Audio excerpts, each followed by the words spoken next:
নমস্কার বন্ধুরা, আজ বলবো শতদল মিত্রের আত্মারামচরিত উপন্যাস নিয়ে।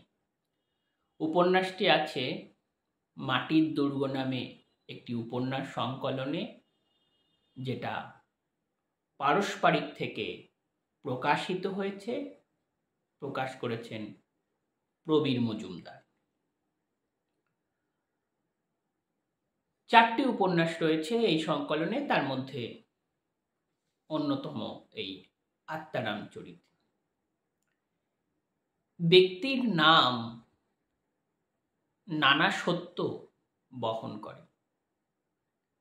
ব্যক্তির নামের অনুসন্ধান করলে সেখানে শ্রেণী সত্যকে পাওয়া যাবে, ইতিহাস, ঐতিহ্য, মিথ, সংস্কৃতিকে পাওয়া যাবে, ব্যক্তির অভিরুচিকে পাওয়া যাবে। তেমনি এই নামকরণ ভাবনা শুধু সাহিত্যের নয়, ব্যক্তি মানুষের নামকরণ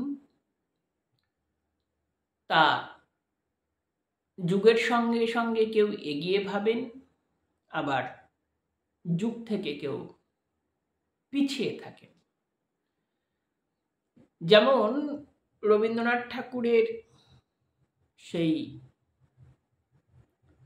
দেনা পাওনা গল্পের শুরুতেই কিন্তু এই রকম একটা আভাস ছিল। আবার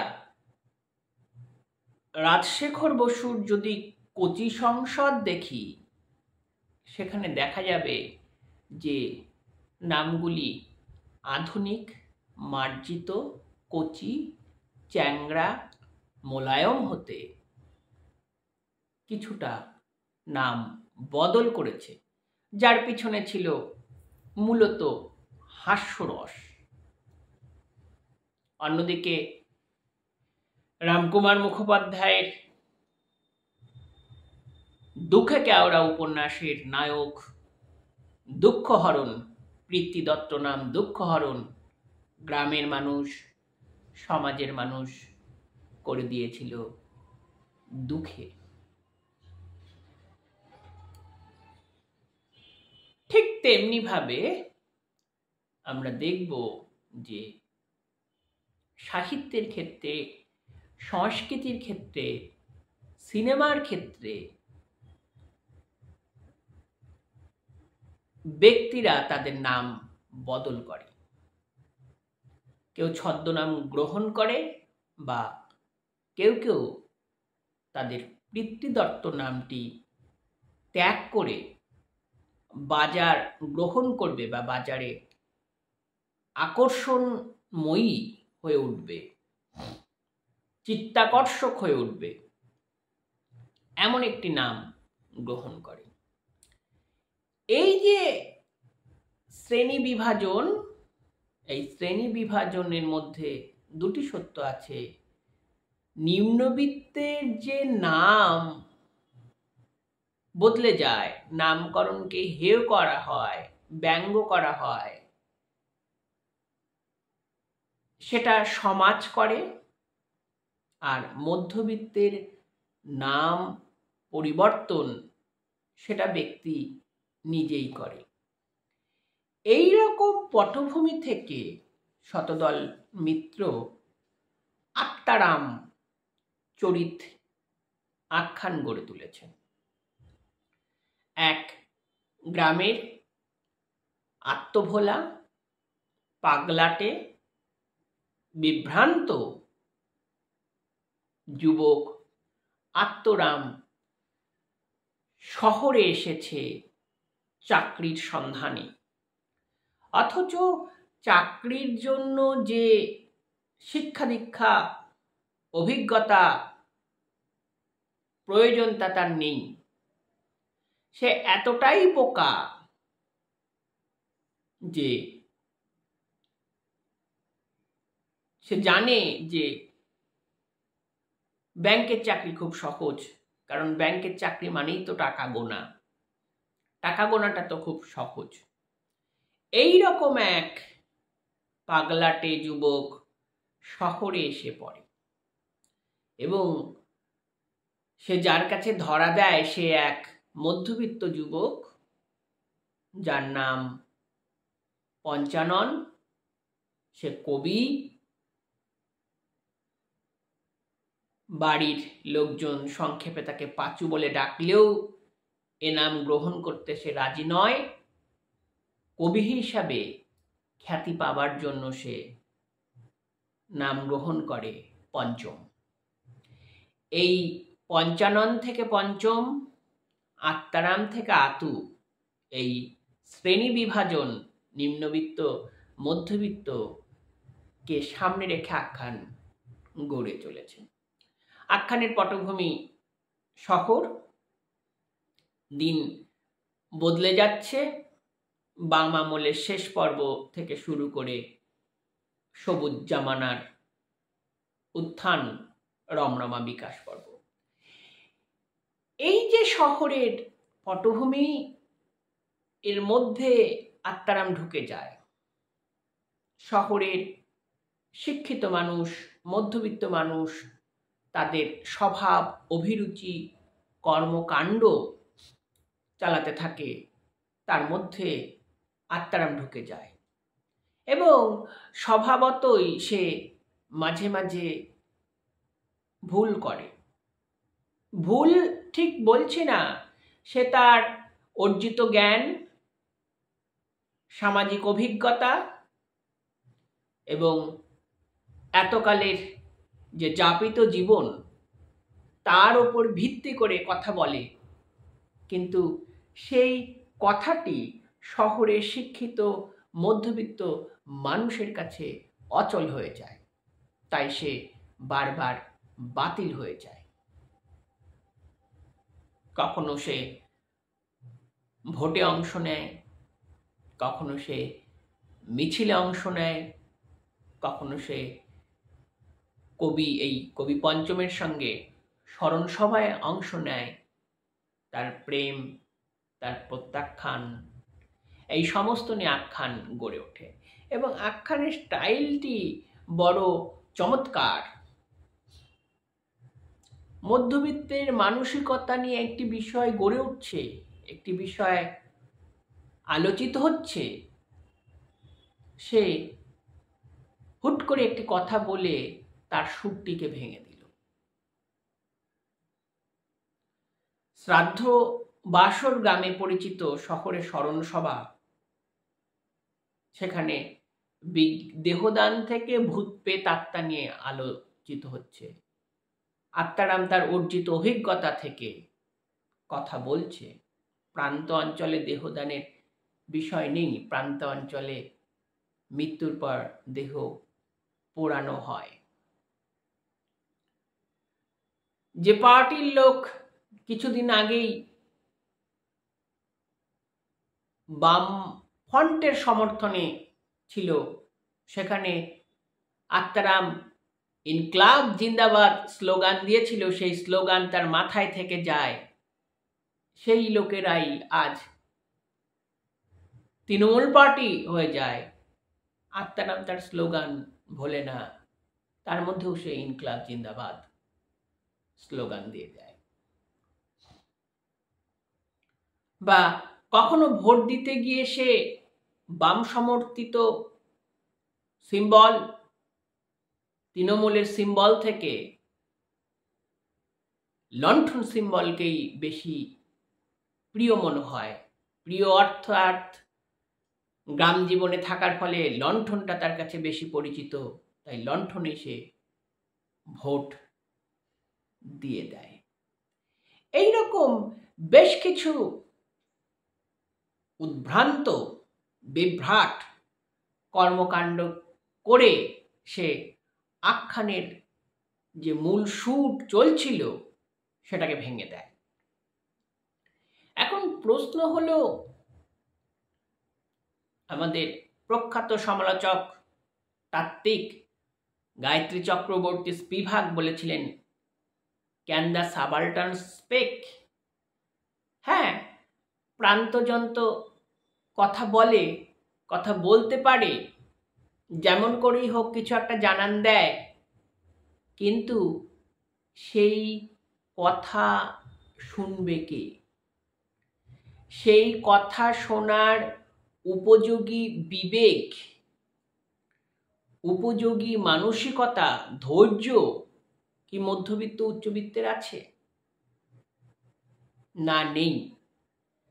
মধ্যবিত্ত তার নির্দিষ্ট মানদণ্ড, তার অর্জিত জ্ঞান, তার জীবন বিশ্বাস দ্বারা সে নিম্নবিত্তকে বাতিল করে দেয়।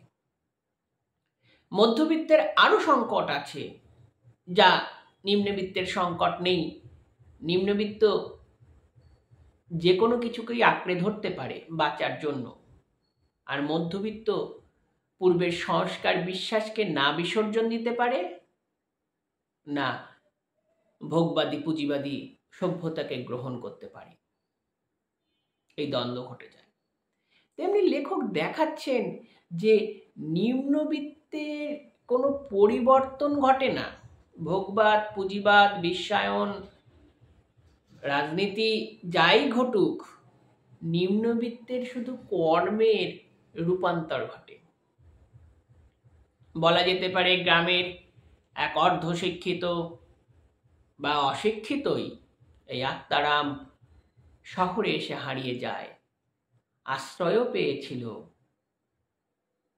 সামান্য ভুল ত্রুটির জন্য সেখান থেকে সে বিচ্ছেদ হয়ে যায়, গ্রামে ফিরতে চায়, কিন্তু গ্রামে ফেরাও হয় না, আবার শহরে সে আশ্রয় নেয়।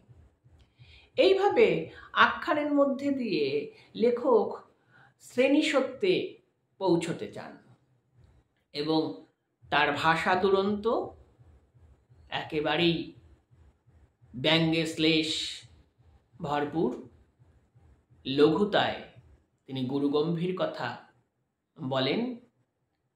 এবং যখনই একটা গুরুগম্ভীর কথা হচ্ছে, একটা পরিসর গড়ে উঠছে, তখনই আত্মারাম এসে তার একটা উদ্ভট কথা বলে পরিসরটাকে ভেঙে দেন। সেখান থেকে আবার নব্য বয়ান, নব্য পরিসর গড়ে ওঠে। এসব আসলে বাংলা আখ্যানের, কথা ভুবনের নতুন স্বর, বাংলা ন্যারেটিভের নতুন ধরন।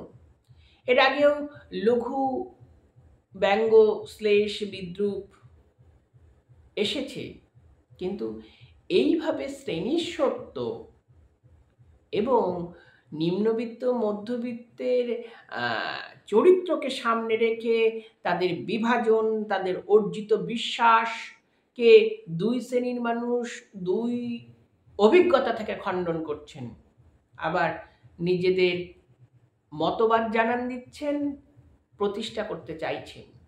মধ্যবিত্তের মতবাদ প্রতিষ্ঠা পেয়ে যাচ্ছে, কেননা শহরে বিরাট অংশ মধ্যবিত্ত, নিম্নবিত্ত বর্জিত বা বাতিল হয়ে যাচ্ছে। এই রকম পটভূমি থেকে আমাদের শতদল মিত্রতার আখ্যান গড়ে উঠেছে। এই যে আত্মারাম যে আতু হয়ে গেছে, তার সঙ্গে আপাত অর্থে মিল খুঁজে পাওয়া যেতে পারে হিরণ্ময় গঙ্গোপাধ্যায়ের লুলার। এরা দুজনেই প্রলেতারিয়েত শ্রেণীর চরিত্র, কিন্তু লুলা খিস্তি খেউড়ে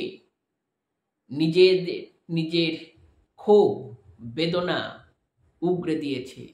আত্মারাম তেমন নয়, বরং লুলার সঙ্গে সবচেয়ে বেশি মিল খুঁজে পাওয়া যেতে পারে আখতারুজ্জামান ইলিয়াসের খিজিরের।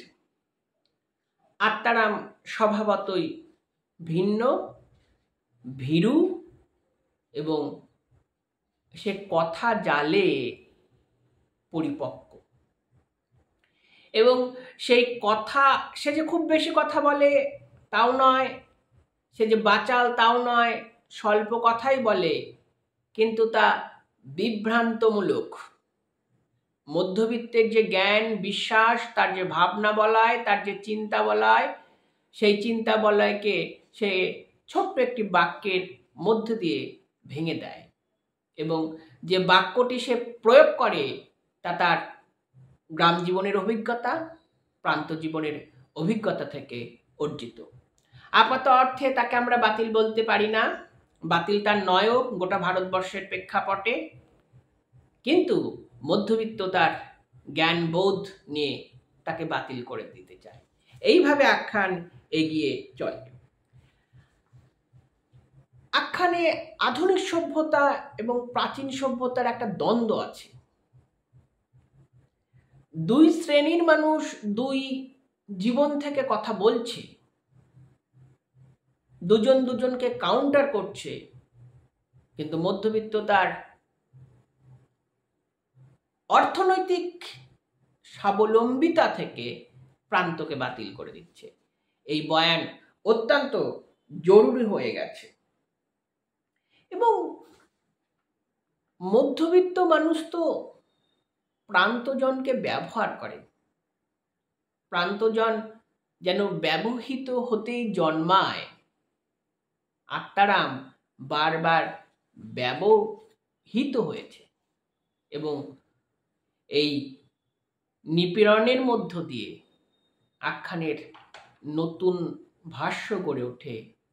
শতদল মিত্র শ্রেণী সত্যের নব চেতনায় আমাদের পৌঁছে দিতে চান যে জীবনের বদল ঘটে, সময়ের বদল ঘটে, রাজনীতির বদল ঘটে, ভোগবাদ পুঁজিবাদের বদল ঘটে, নিম্নবিত্ত মানুষের কোনো বদল ঘটে না, শুধুমাত্র কর্মের রূপান্তর ঘটে যায়। এই সময়ে দাঁড়িয়ে আখ্যানটি জরুরি তার ভাষা বয়নের জন্য, তার উপস্থাপনের জন্য, তার ফর্মের জন্য। দুই শ্রেণীর মানুষের সংলাপ, কথোপকথন, তাদের বিশ্বাস, সংস্কার, গ্রহণ প্রত্যাখ্যানের দ্বন্দ্বকে সামনে রেখে নিম্নবিত্তের জীবনের ব্যাখ্যা। হিরণময় গঙ্গোপাধ্যায়রা নিম্নবিত্তের জীবনকে দেখেছে অন্য দৃষ্টিকোণ থেকে, শ্রেণী সত্যের দিক থেকে। লুৎফর রহমানরা প্রান্তজনকে দেখেছেন ভিতরের অভিজ্ঞতা থেকে, ভিতর বাইরের অভিজ্ঞতা থেকে। প্রান্তজনের বদলে যাওয়া সুরকে তারা দেখেছেন সময়ের প্রেক্ষাপটে। আনসারউদ্দিনরা অত্যন্ত আন্তরিকভাবে দরিদ্র মানুষ, প্রান্তিক মানুষকে ফুটিয়ে তুলেছেন। সোহরাব হোসেন সেই প্রান্তিক মানুষকে শিল্পে এনেছেন লোকায়ত ভঙ্গিমায়, লোকায়ত বাস্তবতার মধ্য দিয়ে, এবং তিনি তার শিল্পের উত্তরণ ঘটিয়েছেন লোকায়ত বিন্যাসকে সামনে রেখে। শতদল মিত্র দেখেছেন আরেক ভঙ্গিমায়, শ্লেষ, ব্যঙ্গে এবং তারা বক্রোক্তিতে পূর্ণ নয়। মলয় রায়চৌধুরী যেমন খিস্তি খেউড়ে বিভৎস আক্রমণে জীবনের অন্ধকার সজ্জাকে শুধু ব্যঙ্গ বিদ্রুপী নয়, প্রতি মুহূর্তে ছিন্ন বিচ্ছিন্ন করে এক নারকীয় বৃত্তান্ত দাঁড় করিয়ে দেন, সেখান থেকে শতদল মিত্র পৃথক। তিনি জীবনকে দেখেন আন্তরিকভাবে। শুধু বলার ধরনের মধ্যে একটা আপাত শ্লেষ ব্যঙ্গ থেকে যায়, এবং তা অবশ্যই মাধুর্যে পরিপূর্ণ, তা লাবণ্যে পরিপূর্ণ, এবং অতিরিক্ত বাড়তি কথা নয়, কখনো বানানো গালগল্প নয়, একটা আবেগময় পরিবেশ, একটা বৈঠকি পরিবেশ, একটা কোলাহলময় পরিবেশ, কখনো একটা সুন্দর বাতাবরণ তৈরি করে পারস্পরিক সংলাপের মধ্যে দিয়ে চলতে চলতে তার রেশটা যখন একটা অভিমুখের দিকে যাচ্ছে, তখন তার গতিপথটা তিনি কেটে দেন, ছিন্ন করে দেন, সেখান থেকে আবার নতুন পথে নিয়ে যান এবং এগুলি জুড়ে জুড়েই একটি জীবনের গল্প গড়ে ওঠে। ভারী সুন্দর তার নির্মাণ। আপনারা পড়ুন, আশা করি ভালো লাগবে।